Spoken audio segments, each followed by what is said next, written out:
dostlar. Buradan kartı düz tapana. Ronaldo 10 çıxarda qəpik bilənə. ikisi çıxardana o kartı götürür. 10 qəpik. Buradan Ronaldo çıxarda bilənə buradan 2 dənə verəcək puldan. Bunu da buradan belə aşırdana. Bu yəni belə dəyməlidir. Bu da 10 qəpik. Onu da aşırdana Ortaya 2 kart gəlir. Option belə.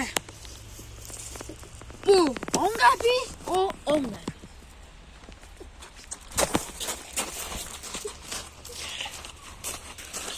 Bakın indi dostumuz aşırdacaq.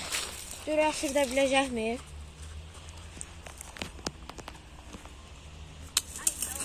Bax bu daşı elə bil bu daşı aşıtmalısınız da dostlar.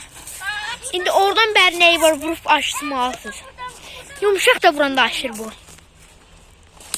Gözünlə vurmadı. Gözləyin. Xəttə baxın.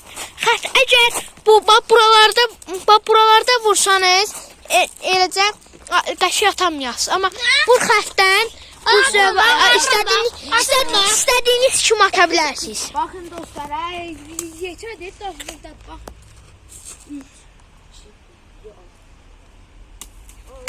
Hadi sen. Elman doğru.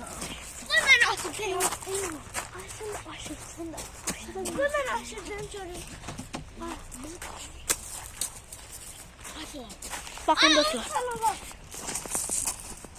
Bakın. Elə bil bu kartlardır. 10 qəpik. Burada yazmışıq. 10 qəpik. Oyuna 10 bu qəpik. kart oyuna giriş 10 qəpikdir. Gəlin bax. Düz bancının aşağındadır. Kanal gələn yer. Çəkdən hə, bax o tərəfə çək. Bax. Bax. Görürsüz. Heydər Əliyev parkına